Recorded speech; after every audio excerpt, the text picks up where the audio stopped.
Vamos en la copia que tenemos de la Sagrada Escritura al capítulo 3. Hoy leeremos desde los versículos 12 al versículo 16. En forma especial, vimos hasta el versículo 11. Hoy veremos del versículo 12 al 16, pero nos enfocaremos en el versículo 11 anterior, en este versículo, en el versículo 12, para poder entender lo que va a pasar. ¿O cuál es el mensaje del Espíritu Santo? Dice así la santa y errante, todo suficiente palabra de Dios en la carta del apóstol Pablo a su querida iglesia, capítulo 3, versículos 12 al 16. No que lo haya alcanzado ya, y que ya sea perfecto, no que prosigo, por ver si logro hacer aquello para lo cual también ha sido por Cristo. Versículo 3, hermanos, yo mismo no pretendo verlo ya alcanzado, pero una cosa hago, y dando ciertamente lo que queda atrás, extendiéndome lo que está adelante, prosigo a la meta, al premio supremo, al premio del supremo llamamiento de Dios, Cristo Jesús. Así que todos los que somos perfectos, esto necesitamos. Y si otra cosa sentís, esto también lo revelará Dios. Pero en aquello a que hemos llegado, digamos una misma cosa. Mucho rostro para hablar de rostro. Bendito Dios y Padre de nuestro Señor Cristo, a ti, Señor, sea toda la honra, la gloria, la alabanza, el poder, la supremacía del universo. Dios, gracias infinitas por la posibilidad de volvernos a congregar, de estar unánimes, amando, de estar unánime, hermanos, escuchando tu mensaje, escuchando tu enseñanza, escuchando tu palabra, Gracias por esta inmensa posibilidad que tenemos de este grupo pequeño, este remanente tuyo de congregarse, también la posibilidad de aquellas personas que pueden venir por algunas circunstancias, estar en sus casas, estar en sus hogares, escuchando esta palabra, llegando tuyo, Señor. Gracias te damos por la salud, por los recursos, por la luz, por la vida. Señor, hoy, este día, cual tú has dado a tu iglesia, aquel que va a hablar, que tu Santo Espíritu, entregándonos que tú nosotros no solamente tu iglesia, sino igualmente. Señor, nuestra debilidad es grande. Porque, Señor, somos pecadores, llevan hacia el don del arrepentimiento, cada día, poco a poco, paso a paso, siendo año por escaño. Carácter, Salvador. Señor, te pedimos que hoy haya salvación. Que hoy haya versión de personas que escuchen mensajes alrededor de las iglesias de Victoria. Señor, haz la presencia de tu palabra. Esta palabra viene para nosotros. Palabra es la que ha formado el corazón. Palabra donde enseña los momentos. Nuestro amado Salvador. Gracias. Infinitas gracias. Dios Señor, en este rato, esta palabra, corazones, alma, amigo, oídos, a ella, en nombre de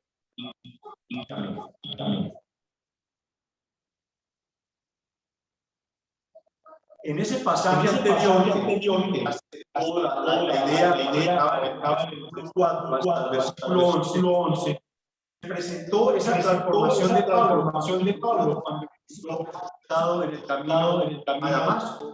Y entendió de dónde viene. Pablo citó sus impresionantes escritos religiosos, los cuales no le servían para nada. Comparaba con la excelencia del conocimiento.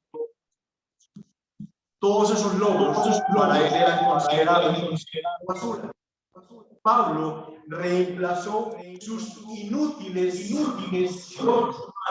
por el conocimiento, el poder, la comunión y la gloria del Señor. Cualquier lector descuidado, cualquier persona que escuche descuidadamente yendo a los filipenses, podrían pensar que ya Pablo había alcanzado la perfección espiritual, debido a esos méritos como lo presentaba esa disputa que tenían que enseñaba que con la circuncisión o con la observancia de la ley se podía lograr dicha perfección. Pablo, en esta porción nos expone nuestra situación, lo que le faltaba a él, lo que le falta a nosotros para tener esa madurez necesaria para afrontar toda aflicción, para afrontar toda batalla que nos presenta. Con Pablo vimos su pasado y ahora estamos en una porción grande donde vamos a ver al final vamos a ver que él estaba esperando en ese instante para la iglesia, en el futuro que nos toca. Las analogías dadas por Pablo para que nosotros podamos comprender eran las ganancias de contabilidad, pérdidas y ganancias, cosas, era lo que él expresaba. A partir de ahora vamos a ver, y que con frecuencia lo hacen, metáforas aplicadas a la vida cristiana, carrera, como si fuera una pelea boxística, podríamos decir que el apóstol era un apóstol, pero la aprendió era la cartera. Los ancianos empezaron a decir, pero de ninguna cosa hago caso y estimo preciosa mi vida para mí mismo, con tal de acabar en mi carrera con vos. Ahora, en el versículo 14, leímos, prosigo a la meta, al premio del supremo llamamiento de Dios en Cristo Jesús. Nuestra enseñanza, hoy la veremos en 3 puntos. El primero es una aclaración muy importante del verso 11. Un segundo punto que dice, aún no, de varias cosas. Y un tercer punto que dice, sino que prosigo para alcanzar. Analicemos esa aclaración que es importante del versículo 11. Quizás, vuelvo y lo digo, posiblemente un lector rápido pueda quedarse en ciertas palabras que le podrían generar cierta duda. Dice el verso 11, dice así, y si en alguna manera llegase a la resurrección de los muertos. ¿Cierto? La semana pasada vimos de una manera muy rigurosa, tratamos el tema de la resurrección para que quedara clara en nuestros corazones. Y fue, por así decirlo, un curso intensivo de esa maravillosa doctrina de la glorificación. Pero podría quedar en el aire esa duda por la forma como se expresó el apóstol Pablo al iniciar el verso 11. Veamos. Y si en alguna manera podría generar en algún descuidado lector una duda. Pablo está hablando de la meta, está hablando de la resurrección, porque miren el verso 10, miren lo que dice. Está hablando de la meta de la resurrección, porque miren, venimos hablando de la resurrección a fin de conocerle el poder de su resurrección, ¿sí o no? Entonces, él está hablando de esa meta, la resurrección, pero él dice de una manera que nosotros podemos entrar en cierta duda si en alguna manera llegase a la resurrección. ¿Tiene acaso Pablo alguna duda en cuanto a si iría a llegar o no allí? Llegar a la glorificación es de lo que nosotros hemos estado hablando. Ahora, ¿será que algo de lo que hemos dicho no es seguro? Porque, ¿por qué el apóstol Pablo habla de esa manera? Ahora, miremos lo que dice la Escritura, porque nosotros tenemos que explicar la Escritura, las dudas que tenemos con la misma Escritura. Vamos todos a Romanos 8:21.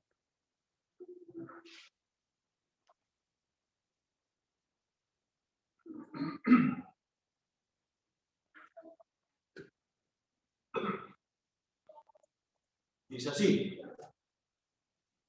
porque a los que antes conoció, también los predestinó para que fuesen hechos conforme a la imagen de su Hijo, ya la imagen glorificada, ¿cierto? Para que Él sea el primogénito entre muchos hermanos, y a los que predestinó, a estos también llamó, y a los que llamó, a estos también justificó, y a los que justificó, a estos también glorificó. En Romanos estamos viendo, y Pablo lo dice, y ve la glorificación como algo que asegurado. Dios mismo ha predestinado a su pueblo para ese momento, de tal manera que no vemos ninguna sombra en aquellos que han confiado en el Evangelio y que vayan a ser glorificados. No debe haber ninguna sombra de duda, o que no vayan a llegar a esa meta como Pablo le expone. En esta porción de Romanos nos da la seguridad que aquellos que han sido predestinados serán llamados por Dios, serán justificados por Él y serán glorificados sin duda alguna. Al decir a los filipenses, si en alguna manera no les está contradiciendo enseñanzas pasadas, no les está creando ninguna incertidumbre, lo que Él no sabe es, pues, si Él será glorificado mediante resurrección o transformación. Esa es la duda de Pablo. Eso es lo que Él no sabe. Él no sabe Él sabe que va a ser glorificado, pero Él no sabe cuál va a ser el camino de Él. Si será glorificado mediante resurrección o transformación. Vamos a verlo. Y créanme, Él todavía no lo sabe, porque Él estaba vivo en ese momento. Él será su resurrección o transformación. Vayamos para que la Escritura nos explique. A la primera carta a los Corintios, capítulo 15, versículos 47 al 53. Primera de Corintios 15, 47 y 53. Pablo estaba vivo. Él no sabía cómo iba a llegar al final. Si vía resurrección o vía transformación directa. Era lo que él no sabía. Porque él dice, de la manera que, ¿cierto? Él dice, si en alguna manera, de dos maneras. ¿Sí? Muy bien. Miren cómo dice. 1 Corintios 15, 47. El primer hombre es de la tierra. ¿Quién? Adán, terrenal. El segundo hombre, que es el Señor, es del cielo. ¿Cuál el terrenal? Tales también los terrenales. ¿Y cuál el celestial? También los celestiales. Y así como hemos traído la imagen del terrenal, traemos también la imagen del celestial. Ojo, traer esa imagen del terrenal es la imagen del Adán caído, del hombre caído, ¿cierto? Traeremos también la imagen del celestial. Luego de ser redimidos, hacer parte de la familia del Señor, tendremos la imagen de Cristo. Versículo 50. Pero esto digo, hermanos, que la carne y la sangre no pueden heredar el reino de Dios, ni la corrupción hereda la incorrupción. He aquí, os digo un misterio. No todos dormiremos, pero todos seremos transformados. ¿Quiénes seremos transformados? Todos. ¿Todos estaremos dormidos o muertos en el momento que regrese? No lo sabemos, unos sí, otros no. Hay unos que ya están dormidos o muertos, otros no. En un momento, en un abrir y cerrar de ojos, a la final trompeta, porque se tocará la trompeta y los muertos serán resucitados incorruptibles y nosotros seremos transformados. Porque es necesario que esto corruptible se vista de incorrupción y esto mortal se vista de inmortalidad. ¿Qué está diciendo el apóstol Pablo aquí? Que todos seremos transformados, todos los cristianos seremos glorificados, absolutamente todos. En esto no hay absolutamente ninguna duda. La glorificación del creyente es algo absolutamente seguro. Cuando el Señor vuelva, los cristianos que hasta ese momento han muerto y que el apóstol Pablo los dice que son los que duermen, y no porque están en un estado inconsciente, no están inconscientes, están en un estado que no sabemos cómo es, pero que es un estado que es consciente, porque ¿dónde está su cuerpo? Está en el sepulcro, se está pudriendo o ya está en ceniza, etcétera, etcétera. Entonces,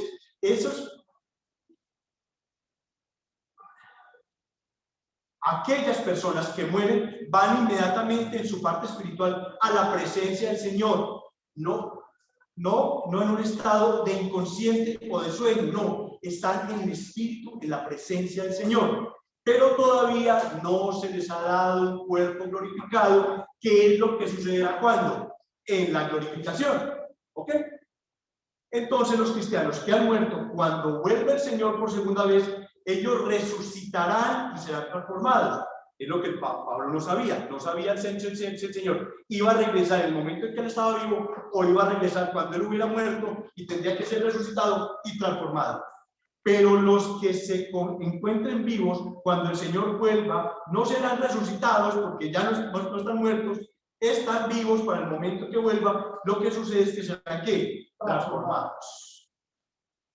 Esa es la forma como él se estaba expresando. Eso era lo que él no sabía. Si en alguna manera, él no sabía cuál de las maneras, él estaba preso en ese instante y con acusación de muerte, como lo vamos a ver más adelante. Eso es lo que el apóstol Pablo no sabía. Él no pone en duda la glorificación, todos seremos transformados. Lo que él no sabe es si estará vivo cuando vuelve el Señor o ya se habrá muerto. Si será transformado mediante resurrección o si está vivo será transformado en un abrir y cerrar de ojos, como dice. Esto es lo que él expone acá. Pero no solamente se lo dijo a los corintios, también a los de Tesalónica. En 1 Tesalonicenses 4:13, vamos ahí por favor.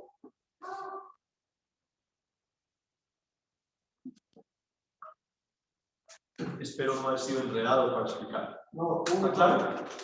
Muy bien.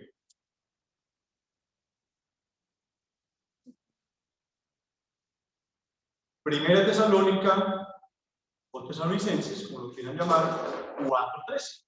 Dice así: tampoco queremos, hermanos, que ignoréis acerca de los que duermen. Está hablando de los creyentes, está hablando de aquellos creyentes, para que no os entristezcáis como los otros que no tienen esperanza, los no creyentes. Aquellos que murieron sin Cristo son aquellos que ya no hay ninguna esperanza por él.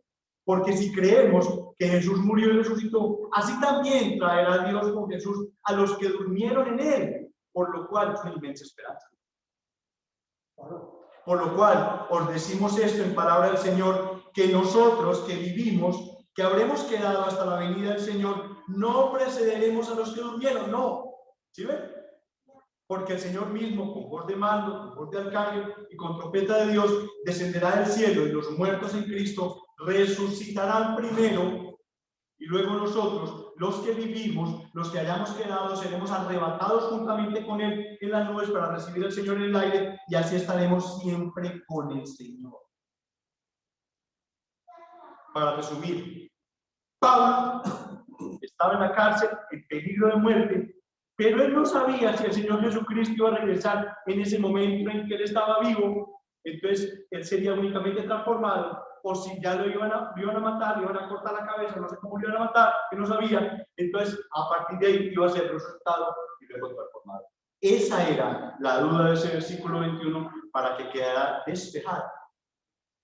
De todas maneras, Pablo se refiere a esa resurrección literal del cuerpo. La resurrección literal del cuerpo. Esta resurrección tendrá lugar cuando Cristo aparezca, cuando venga por su iglesia Igual lo leímos al principio, en el versículo 21, que dice, el cual, perdón, lo leeremos más adelante, cuando veamos el versículo 21, el cual transformará el cuerpo de la humillación nuestra para que sea semejante al cuerpo de la gloria suya, por el poder con el cual puede también sujetar a sí mismo todas las cosas. Eso lo veremos en la parte futura de lo que está hablando Pablo en este capítulo 3, que cierra el versículo 21. Y pensando en este momento glorioso, nosotros tenemos que decir como el apóstol Juan, sí, ven Señor Jesús. Ven Señor Jesús. La Escritura en ninguna parte se contradice, se explica a sí misma, pero en ninguna parte hay contradicción en ella. Espero que a la iglesia le haya quedado claro esa frasecita ahí para que no quede ninguna duda de si Pablo estaba dudando de la glorificación o no. Muy bien. El segundo punto, aún no de varias cosas. El aún no de varias cosas, vamos a ver. Dice, no que lo haya alcanzado ya, ni que ya sea perfecto. Ojo que aquí vamos a tener que hacer un trabajo especial, porque mire que en el versículo 15 que dice, aquí dice, miren, no que lo haya alcanzado ya, ni que ya sea perfecto. Y que dice el verso 15, así que todos los que no son perfectos, ¿se contradecirá la Escritura? Muy bien, tendremos que poner mucha atención porque vamos a explicar eso en su momento. Hoy no nos dará tiempo, pero ya dejo la alerta de esas dos palabras de perfecto y perfecto, de no ser perfecto y de ser perfecto. ¿Cómo debemos entenderlo nosotros? No que lo haya alcanzado ya, ni que ya sea perfecto. Miren, la santificación del creyente, digamos que tenemos que verla en dos aspectos. Hay un aspecto que es posicional. Un aspecto que en el momento en que nosotros somos justificados, inmediatamente estamos en proceso de santificación. Es posicional. Estamos en una posición sí o sí. No es que, yo soy justificado, pero yo no me quiero santificar. No. Sí, posible. O sea, posicionalmente, luego de que eres justificado, inmediatamente estás en santificación. Es posicional. La otra es a nivel práctico. Ahora, a nivel práctico es porque esa santificación es, obviamente, por la ayuda de Dios, por la ayuda del Espíritu Santo, es algo que es una tarea nuestra. El día a día de cada día parecernos más al carácter de Cristo, el día a día de nosotros luchar por las aflicciones que nosotros tenemos, el día a día de nosotros luchar contra el maldito pecado. Posicional. Al aceptar a Cristo como Salvador, es santificada la persona, es decir, es separada para el servicio de Cristo, está en santificación. Todo aquel que recibe a Jesús como Salvador personal, en el momento en que lo hace, posicionalmente santificado. Pero también hay un aspecto práctico en la santificación del creyente. A medida que su vida avanza, se conforma más a la imagen de Cristo y progresivamente va a la santificación. Pasaron muchos años, pasó un tiempo largo, muchos años de ministerio, y Pablo aclara enfáticamente en un aviso que no da ninguna duda, no que lo haya alcanzado ya. Pablo no aclara definitivamente ahí qué es, la porción nos dice qué es, pero él no lo repite ahí. ¿Qué es lo que él no ha alcanzado aún? El contexto parece indicar que el apóstol se refiere a la perfección que el creyente ha de obtener al ser resucitado entre los muertos y arrebatado a la gloria del Señor. Ya, él no lo ha alcanzado aún, él estaba vivo en ese momento, pero tenía ya el poder de la resurrección, ya el poder de la resurrección estaba en él. Pablo refuerza su pensamiento y es más, en el mismo versículo 12, que lo vamos a ver dentro de 8 días, dice, no que lo haya alcanzado ya, vuelve y lo repite. Tenemos que tener, sobre todo entre el 11 y el 16, una claridad de esto, porque se repiten ciertas cosas y se complementan. Esa ni que ya sea perfecto, esa expresión en su idioma original significa que es algo hecho por otra persona en Pablo. En este caso, ¿quién perfección es quién? Dios. Dios es el que perfecciona. Cuando nosotros empezamos la carta de Filipenses, en el capítulo 1, versículo 6, decía, estando persuadido de esto, que el que comenzó en vosotros la obra, la perfeccionará hasta el día de Jesucristo. Claro, hay una soberanía de Dios y una responsabilidad del hombre, pero Dios perfeccionará. Eso se va a cumplir sí o sí, no existe absolutamente ninguna duda. Posiblemente la mejor traducción que podemos encontrar de este pasaje sería, ni que ya haya sido ya hecho perfecto. De esta manera, el énfasis recae en la obra que Dios pudiese haber hecho en la vida del apóstol Pablo, pero que él declara no haber sido realizada aún y que en realidad no será realizada hasta la resurrección. Esa es la claridad. La tarea de Dios referente a Pablo todavía no había finalizado, como la de nosotros todavía no ha finalizado. Posperfección, dice así. Pablo rechaza por completo la idea de que la carrera esté ya prácticamente ganada. Volviendo al tema atlético, él dice, no es que la haya alcanzado ya, ni que ya haya logrado la perfección, no. Miren cómo dice William Hendrickson.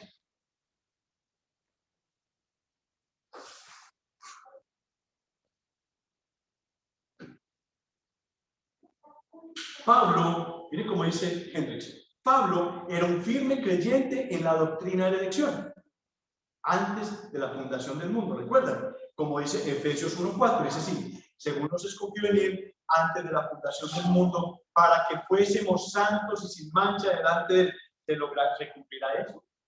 Se cumple, claro, que cumple. En amor, habiéndonos predestinado para ser adoptados hijos suyos por medio de Jesucristo, según el puro afecto de su voluntad. Y en consecuencia, continúa Génesis, también, como se ha dicho, en la seguridad de la salvación. Era muy claro para Pablo la doctrina de la elección y la doctrina de la salvación, pero no en una elección sin responsabilidad humana, en una salvación sin esfuerzo humano, o en una seguridad sin constante apelación a las promesas. A pesar de que él ya lo había sacrificado todo por el Señor, está seguro de una cosa, que no ha alcanzado completamente la resurrección espiritual y moral que eleva a uno por encima de los que están muertos en pecado. En otras palabras, está seguro de que aún no ha logrado la perfección. Fin de la cita. ¿En qué no está completo? Ya vimos conocimiento, vimos justicia del Señor, vimos el poder de Dios, la comunión y vimos la glorificación. Pablo, su comunión con Cristo era incompleta. Su conocimiento de Cristo era incompleto. Pablo se le había conferido la justicia de Cristo, pero aún necesitaba limpiarse de la contaminación de la carne y del espíritu por el pecado. En Pablo obraba el poder de Cristo, pero ese poder todavía actuaba en medio de la debilidad que tenemos nosotros. Pablo, la comunión con Cristo que experimentaba era aún imperfecta. No oraba como convenía en dependencia del Espíritu Santo, ni aún así. Y aunque su cuerpo era un templo del glorioso Espíritu Santo que moraba en él, Pablo guardaba el bien de Cristo. Transformará el cuerpo de humillación nuestra para que sea semejante al cuerpo de la gloria suya. Aún no había terminado. La tarea estaba en camino. ¿Y qué hace Pablo? Punto 3. Dice Pablo, sino que prosigo para alcanzarlo. Filipenses capítulo 3, ya la parte B dice, sino que prosigo por ver si logro asir aquello para lo cual fui también nacido por Cristo Jesús. Podría generar como un enredo ahí. Sino que prosigo para ver si logro asir, o sea, coger aquello para lo cual fui también cogido por el Señor Jesús. Pablo había sido un perseguidor de la iglesia y fue en esa actividad, en esa tarea en la que Cristo lo encontró y lo salvó. Ahora, en lugar de ir en pos de cristianos como su perseguidor para ir a meterlo en las cárceles, para hacerlo matar, Pablo desea ir en pos de Cristo para ser perfeccionado y totalmente santificado por el Señor. El apóstol Pablo recuerda su experiencia en el camino de Damasco, cuando fue derribado a tierra e inmovilizado por el poder de Dios. La palabra esa de asir da la idea como si fuera, hablando de deportes, como si fuera ese jugador de rugby cuando agarra a uno del equipo contrario y lo inmoviliza completamente. ¿Han visto en el rugby? Que eso lo inmoviliza, le cae encima y no se puede mover. Así Pablo fue asido por Cristo. Quedó como un pollito ahí tirado. Fue asido por Cristo, quien tomó completamente el control de la voluntad de Pablo. Pablo tenía el propósito de haber realizado en su vida el plan de Dios y llegar a la completa consumación de la obra de Cristo, y que fue puesta en sus manos cuando le salvó en ese camino de Damasco. Ese es el mensaje. Pablo corría espiritualmente para alcanzar lo mismo por lo cual Cristo lo había alcanzado. De otra manera, la meta de Pablo en la vida estaba acorde con la meta por la cual Cristo lo había salvado. Cristo lo salvó para que él llegase a una meta. ¿Sí escucharon ahora mi hermano Esteban, como dijo ahora, lo de la meta? ¿Sí ven cómo los mensajes tienen esa maravillosa, cómo se entrelazan maravillosamente? La meta de Pablo en la vida estaba acorde con la meta por la cual Cristo lo salvó. Él lo salvó para correr una meta, para correr una carrera. Es lo que estaba haciendo. ¿Cuál era la meta que Cristo le dio para que Pablo hiciera? Está declarado en Romanos 8:29, como lo que leímos ahora. Porque a los que antes conoció, también los predestinó para que fuesen hechos conforme a la imagen de su Hijo, para que Él sea el primogénito entre muchos hermanos, ser conformes a la imagen de Cristo. Esa es la meta. Nosotros todos vamos a ser conformes a la imagen de Cristo. Chapalé lo que chapalé. Dios escogió a Pablo, como a todos los creyentes, para que fuesen hechos conformes a Cristo. Ese es el propósito por el cual Dios nos salvó, y es también el propósito por el cual vivimos. Nosotros vivimos para ese propósito, para ser conformes a la imagen de Cristo. En la segunda carta a Tesalónica, capítulo 2, versículo 14, dice: a lo cual os llamó mediante nuestro evangelio para alcanzar la gloria de nuestro Señor. La vida cristiana es una búsqueda permanente de la semejanza de Cristo. Esa es la carrera, esa es la meta. Allá tenemos que llegar. Filipenses, ya lo vemos en Filipenses capítulo 2, versículo 3, dice: nada hagáis por contienda o por vanagloria, antes bien con humildad, estimando cada uno de los demás como superiores a él mismo, no mirando a cada uno por lo suyo propio, sino cada cual también por lo de los otros. Haya pues en vosotros este sentir que hubo también en Cristo. Y en la segunda carta a los Corintios, en su capítulo 3, versículo 18, dice: por tanto, nosotros todos, mirando a cara descubierta como en un espejo la gloria del Señor, somos transformados de gloria en gloria en la misma imagen como por el Espíritu del Señor. Y el pueblo tendrá que decir amén. ¿Cómo aplicamos esto a nuestras vidas? Para los amigos, aquellas personas que no están en Cristo. Y le pedimos hoy al Señor de una manera especial por aquellas personas que piensan que son creyentes y salvos, sabiendo que están equivocados. Van corriendo una carrera que no es, llegando a una meta que no es. Querido amigo, la humillación, la forma humilde como Pablo se refiere a él mismo, como no haber alcanzado, era el superapóstol. El 80%, no sé qué porcentaje del Nuevo Testamento está escrito por él. Y él, esa humildad, como él habla de él, esa humildad, querido amigo, tú que no estás en Cristo, tienes que tomarla para reflexionar.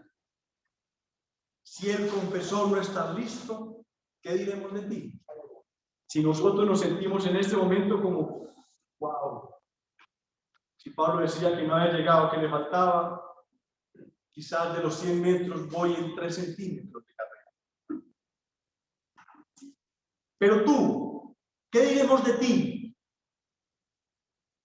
Hay una cosa, amigo, hoy: abandona todo aquello que el Señor te ha dicho que abandones. Ve solo a Cristo. Hemos repetido muchas veces en estos días que se debe salir de aquella religiosidad, de aquellos actos creados por el hombre con la intención de que el hombre llegase a conocer al Señor de una manera impropia. La circuncisión, el ser hebreo, el ser educado en la ley, etcétera, etcétera. Y la religión tradicional nos ha traído una cantidad de rituales, de ritos, como el rosario, como ciertas misas con ciertas características. Ha traído ciertas oraciones, ciertas novenas, tratando con una invención del hombre, porque eso no es bíblico, traer al hombre a buscar a Dios de una manera impropia. Están corriendo una carrera cuya meta no es Cristo, cuya meta no es la resurrección en Cristo. No es. Así que, amigo, si tú estás en ese camino, ve a la Biblia, ve a la Escritura a ver qué te dice de Cristo, a ver qué te dice, qué oraciones o qué se debe hacer para llegar a Él. En Hechos capítulo 4, versículo 10 dice: y en ninguno otro hay salvación. No hay salvación en la Virgen María, no hay salvación en el Padre Marianito, no hay salvación en la Virgen, en la Madre Laura, no hay salvación en ningún santo que tú puedas colocar. No, dice así: en ningún otro hay salvación, porque no hay otro nombre bajo el cielo dado a los hombres en que podamos ser salvos, y ese nombre es el nombre de Jesús. Y el segundo versículo que yo quiero leerte hoy, estimado amigo, es: porque hay un solo Dios y un solo mediador entre Dios y los hombres, Jesucristo hombre. Solamente ese es el mediador. Tú no puedes orarle al Padre por intermedio ni de la Virgen, ni de un santo o de nadie. Es solamente a Cristo. Si tú estás orando por intermedio de otro intercesor diferente, tú estás orándole a Satanás, definitivamente. Es duro lo que te digo, mi amigo, porque no sé si este será el último sermón que yo predique. Y no sé si es el último sermón que tú vayas a escuchar hoy o en tu vida. Así que quería hacer y decírtelo de esa contundencia. Con el mayor amor del mundo, esta iglesia bíblica Semillas de Fe te dice: ve a Cristo en arrepentimiento y fe. Solamente en Él hay salvación. Es el único nombre dado en el universo entero para salvación. A los niños.